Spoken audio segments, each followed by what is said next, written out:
차라토스트라는 이렇게 말했다는 자라토스트라를 주인공으로 삼아 니체 자신의 철학을 풀어낸 프리드리히 니체의 주요 저서이다.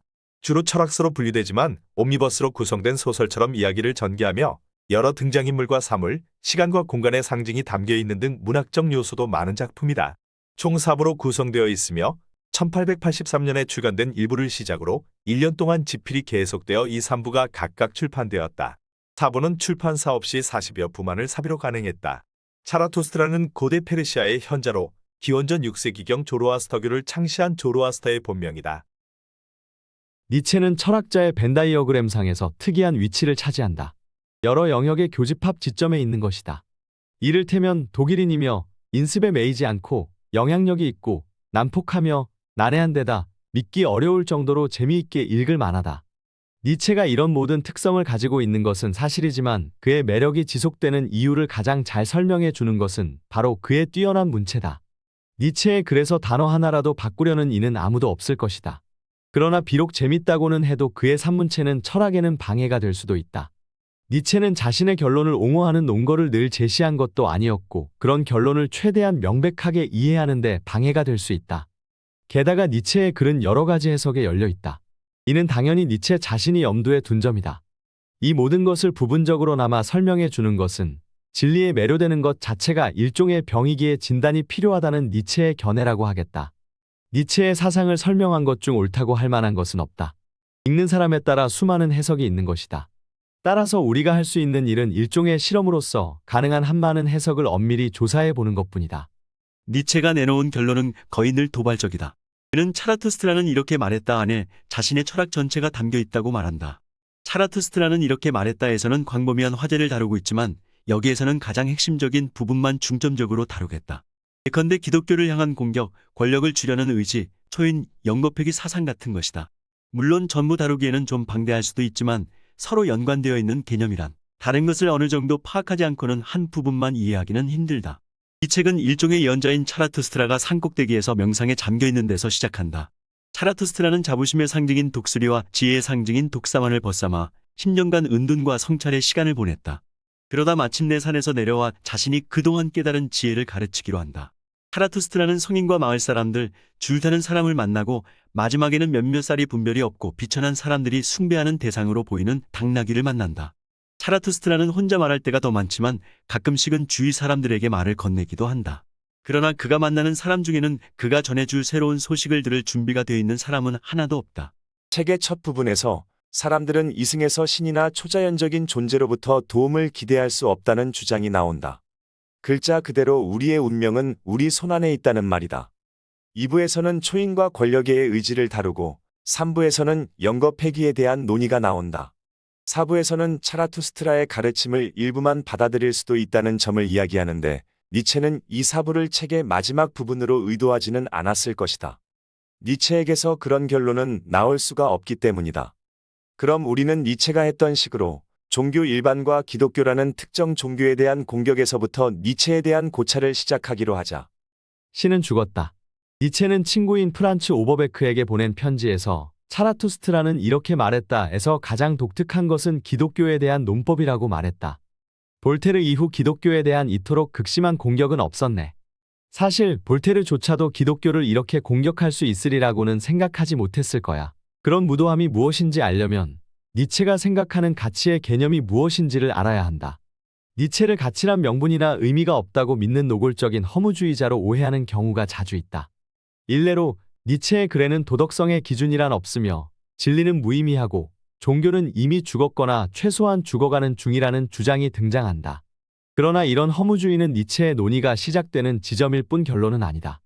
니체는 서양의 지적 해석적 토대는 더 이상 우리를 지탱해 줄 수 없다고 주장한다. 즉 우리가 가치 판단을 위해 사용하는 기본 개념이 더 이상 효용이 없다는 것이다. 한때 우리는 가치라는 것이 다른 세상에나 있는 초자연적인 존재라는 주장을 높이 샀지만 이제는 우리도 지혜로워졌고 종교는 더 이상 성에 차지 않는다는 것이다. 니체는 우리가 가치 붕괴 위기의 꼭지점에서 있으며 우리가 생존하기 위해서는 그 영적 공백을 채워야 하리라는 점을 고민한다. 그래서 니체는 인간이 우주 안에 가치를 창조한다고 보았고 이런 창조의 가능성이 모든 사물의 본질에 있다고 보았다. 왜냐하면 가치가 그리고 그 가치의 등급을 매기는 우리의 방식이 세상을 바라보는 우리의 시각을 결정하기 때문이다. 그 동안은 모든 가치의 근원이 신들이라고 생각되었지만 신들 자체는 그저 인간의 창조적인 본성의 산물에 지나지 않는다. 그래서 니체는 신은 죽었다 라고 주장한다. 니체는 인간에게 편안함을 주었던 형이상학이 이제는 불필요하며 더 이상 인간의 삶에 유익하지 않다는 사실을 말하려는 것이다. 신의 초점을 맞추는 일이나 사후 세계를 걱정하는 일은 아무것도 아닌 것에 신경을 쓰거나 정작 중요한 문제, 말하자면 현재의 삶과 우리가 이번 삶에서 이루어내는 것들을 회피하는 일이다. 우리에겐 다른 일이 필요하다. 그리고 그 다른 일은 성직자가 우리에게 건네줄 수 있는 것이 아니다. 우리는 그것을 우리 스스로 알아내야 할 것이다. 니체가 주인과 노예의 도덕에 관해 어떻게 생각했는지를 살펴보면 그가 말하는 가치를 일부 이해할 수 있다. 니체는 선과 피안과 도덕의 계보에서 그 문제를 연구한다. 니체는 도덕을 두 가지 근본적인 유형으로 나눌 수 있다고 말한다. 바로 주인 도덕과 노예 도덕이다. 주인 도덕은 고대의 가치 개념이다. 여기에서는 강자 혹은 권력자가 일종의 자기 긍정으로서의 도덕에 대해 이야기한다. 강자는 강자 자신들의 속성을 선이라고 하며 약자의 속성을 악이라고 한다. 따라서 주인 도덕에 따르면 힘과 권력, 지배, 자기 결정권은 선이며 허약함과 병약함, 무기력 그리고 일반적으로 말하는 대중의 둔감한 속성은 악이다. 그런데 약자는 주인의 윤리를 반전시키는데 성공했다. 니체는 약자의 이런 행동을 심히 불유쾌하게 생각하면서 일종의 노예의 반란이라고 불렀다. 약자는 도덕의 방정식을 돌려놓았다. 노예 도덕에 따르면 십자가 위에서 고통받는 신이 극적으로 증명했듯이 약하고 순하고 무능한 사람은 그 자체로 선하다. 강자의 속성은 단순히 나쁜 것을 넘어서 신의 처벌을 받게 될 사악한 것으로 간주된다. 기독교가 부흥하고 힘과 권력, 개인주의를 찬양한 그리스, 로마가 몰락함으로써 인류는 경멸할 만한 존재가 되었다. 허약함을 찬양함으로써 우리는 입에 담기도 싫은 그런 존재가 돼버렸다. 니체는 이를 극복해야 한다고 보았다. 결국 니체의 주장은 허무주의에 대한 옹호이기는커녕 기독교 이전의 가치관으로 돌아가자는 것과 비슷한 셈이다. 인간은 초인의 수단이 되기에 가치가 있다. 그러나 니체는 우리가 고대인을 그저 흉내내야 한다고 주장하는 것은 아니다. 우리가 가치를 직접 찾아야 한다는 것이다. 하지만 어디에서 가치를 찾아낼 것인가? 그 답은 인간성과 관련이 있다. 그런데 많이는 아니고 조금 관계 있다. 니체에게 인간은 그 자체로는 가치가 없다. 특히 현재와 같은 노예 상태에 있을 때는 더욱더 그렇다. 인간의 가치는 니체가 초인이라고 부르는 한 단계 높은 유형의 인간의 수단이 되는 데 있다. 여기서 중요한 것은 인간이 초인이 되는 게 아니라 초인의 수단이 되는 것이다. 차라투스트라는 이렇게 말한다. 사람은 짐승과 초인 사이를 묶고 있는 밧줄, 심연 위의 밧줄이다. 인간이 가진 위대한 점은 인간은 다리이지 목적지는 아니라는 점이다. 인간이 가진 의미는 우리가 더 나은 존재, 즉 더 높은 등급의 존재가 될지도 모른다는 것이다. 니체는 이런 점이 우리를 가치의 위기로부터 구해주기를 희망했다. 차라투스트라가 가르치고자 하는 것은 다음과 같다. 인간은 극복되어야 하는 존재다. 너희는 벌레로부터 사람이 되는 길을 걸어왔다. 그런데 너희에겐 아직 벌레인 부분이 많다. 보라, 나는 너희에게 초인에 관해 가르쳐주겠다. 초인은 대지의 의미다. 너희 의지로 하여금 초인이 대지의 의미가 되게 하겠다라고 말하게 하라. 그렇다면 초인은 무엇인가? 니체는 초인이 무엇인지보다 무엇이 아닌지에 대해 더 많이 이야기한다. 니체는 수많은 종류의 도피, 다시 말해 인간이 자기 삶의 가치 문제를 의도적으로 회피하는 방식에 관해 논한다. 우리는 잠을 자는 동안 서서히 죽음에 이르고 있다. 실제 잠을 자는 것이든 비유적인 의미로 잠을 자는 것이든 말이다. 또한 우리는 영혼을 사랑하고 육체를 포기하라는 종교의 명령 안으로 빠져들었으며 그렇게 하는 사이 우리가 가질 수 있는 유일한 삶에서 멀어지게 된다. 우리는 상황의 통제 아래로 떨어지며 따라서 우리 자신을 위한 선택을 할 기회를, 우리에게 중요한 것을 결정할 기회를 포기한다. 이 부분과 그 밖의 다른 글에서 니체는 전쟁과 관련된 미덕을 논하는데 그에 따르면 우리는 평화를 사랑하게 되었지만 우리에게 있는 최고의 속성을 돋보이게 하는 것은 평화가 아닌 전쟁이다. 다른 건 몰라도 초인은 잠을 자는 사람은 아닐 것이다. 초인은 육체를 사랑하고 스스로 선택하며 전쟁에 푹 빠져서 즐기며 무엇보다도 자신의 의지를 주장할 것이다. 권력의 의지는 니체의 글에 거의 빠지지 않고 등장한다. 이는 본래 인간의 선택의 근본이 되는 힘이지만 궁극적으로 모든 것의 기초가 되고 모든 것을 추진하는 어떤 것으로 나타난다. 의지를 얘기하는 니체에게서 쇼펜하우어의 목소리가 들리는 듯하다. 분명 니체는 쇼펜하우어의 영향을 많이 받았다. 그러나 니체는 의지가 단순히 맹목적인 충동은 아니라고 주장함으로써 쇼펜하우어의 염세적인 결론을 거부한다. 니체는 의지가 특정적인 무언가를 추구하며 그것은 바로 권력이라고 말했다. 니체는 의지를 부인함으로써 의지를 압도하려고 노력해야 한다는 쇼펜하우어의 어설픈 권고를 따르지 않는다. 대신 니체는 우리더러 의지를 품으라고 한다. 초인은 바로 그렇게 할 것이다. 도덕에서의 노예 반란을 상기해보자. 노예들은 강자의 가치를 뒤집음으로써 권력의 의지를 표현하고 있다고 볼 수 있다. 그러나 그것은 자신 안으로 은둔하는 의지나 다름없다. 이는 우리 안에 갇혀 자기 살을 물어뜯는 짐승격이다. 초인, 즉 자유로운 영혼은 권력의 의지를 가장 순수하고 가장 고귀한 형태로 표현할 것이며 도전과 위험 그리고 자기 긍정을 위한 기회를 찾아 나설 것이다. 초인은 한마디로 자신의 의지를 타협하지 않고 긍정하는 사람이다. 우리는 니체가 초인을 강조하면서 강력한 귀족 같은 존재를 염두에 두고 있다는 느낌을 받을 수 있다. 그 개념은 사람들이 가끔 생각하는 것처럼 인종차별적이지는 않다. 하지만 엘리트주의적이다. 초인이 신경을 쓰는 것은 오직 자신과 자신의 명분이다.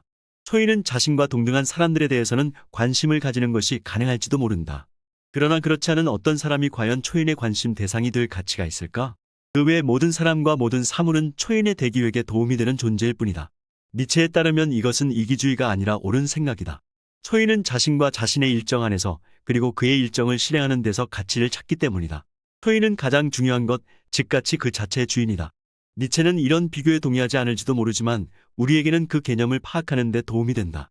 초인이 보여준 자기 긍정을 이해하기 위해서는 니체의 영겁회귀론을 고찰하는 것이 도움이 될 것이다. 영겁회귀는 제일 먼저 즐거운 학문의 경구 안에 나타나지만 자세한 설명은 차라투스트라는 이렇게 말했다에서 이루어진다. 그것을 사고 실험과 같은 것으로 생각하면 이해가 쉬울 것이다. 우리가 이미 살아온 삶을 그대로 영원히 반복해서 산다고 한번 가정해보자. 모든 실수, 모든 선택, 모든 후회, 모든 행복, 그리고 그 외의 모든 것을 영원히 반복해서 겪어야만 한다. 이런 사실을 알게 될 때 우리는 어떤 반응을 보일까? 기쁨에 넘쳐 환호할 것인가? 아니면 그 모든 것을 다시 처음부터 끝까지 영원히 계속 겪어야 한다는 생각에 소름 끼치겠는가? 니체에 따르면 그런 생각에 기뻐하는 사람은 끔찍해하는 사람보다는 초인과의 거리가 더 가까운 사람이다. 차라투스트라는 최상의 인간성뿐 아니라 최악의 인간성도 돌아올 수 있다는 점은 인정하는 데 어려움을 겪는다. 하지만 결국은 그것을 받아들였다. 니체는 자서전에서 영겁회귀론을 우리가 얻을 수 있는 최상의 긍정의 표현으로 그렸고 그것을 차라투스트라는 이렇게 말했다 전체의 기초로 여겼다. 그러나 니체가 그 이론을 글자 그대로 실제의 본질에 대한 진리로서 받아들였을 가능성도 있다. 확실히 니체의 후기 노트들은 바로 그 점을 시사한다. 그러나 명확히 판단하기는 쉽지 않다.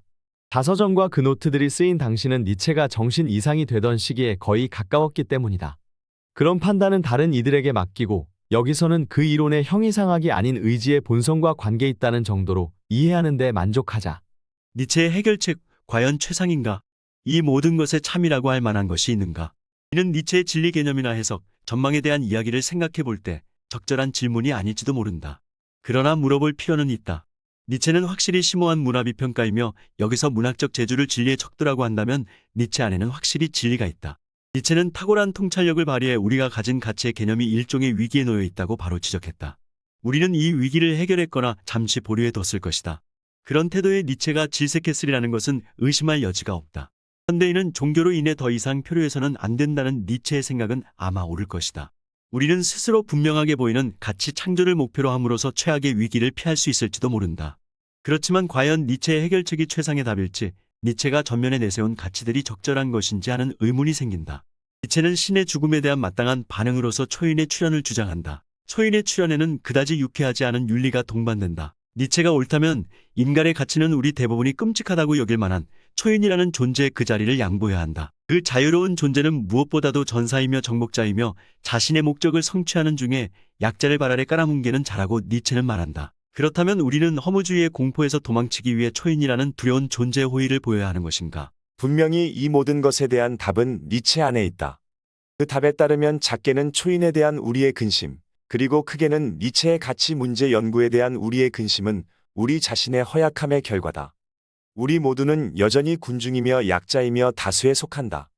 그리고 차라투스트라 자신이 깨달았듯이 우리는 아직 니체의 가르침을 받을 준비가 돼 있지 않다. 하지만 아무리 그렇다고 해도 좀 미심쩍은 것이 있다. 니체의 윤리학에 일관성이 있다는 것은 분명하지만 우리가 철학에서 바라는 것은 그 이상이 아닐까? 그러나 사실 이런 반론이나 의문은 니체에 대한 반론으로 자주 등장하는 주장들과는 상당히 거리가 있다. 어떤 사람들은 니체의 철학이 히틀러의 나치즘을 부채질했다며 매우 위험하다고 말한다. 물론 나치 세력이 어느 정도 니체를 도용한 것은 사실이다. 하지만 니체가 이를 혐오했으리라는 것 또한 사실이다. 니체는 민족주의, 특히 독일의 민족주의와 사회주의, 인종적 순수성, 반유대주의를 공공연히 비판했었다. 니체는 사실 거의 모든 것을 공공연히 비판했는데 이렇듯 그의 탁월한 비판 능력은 그를 흥미로우면서도 동시에 난해한 존재로 느끼게 만들었다. 니체는 문화적 전제나 윤리의 전제를 조롱하고 조사하는 일을 할 때 최고의 능력을 보여준다. 그러나 그러한 비판이 지나치면 니체가 확신하는 이론은 과연 어떤 것인지 명백하게 알 수 없다. 니체의 견해를 지지하는 논거가 전혀 없는 것이다. 결국 우리가 차라투스트라는 이렇게 말했다를 통해 가치와 관련된 문제를 확인하고 더불어 일관된 해답을 제시받았다고 한다면 우리는 그 외의 해결책을 찾아보아도 괜찮을 것이다. 니체가 우리 스스로 가치를 찾거나 창조해야 한다고 주장한 것을 생각해 보면 니체도 이의를 제기하지는 않을 것이다.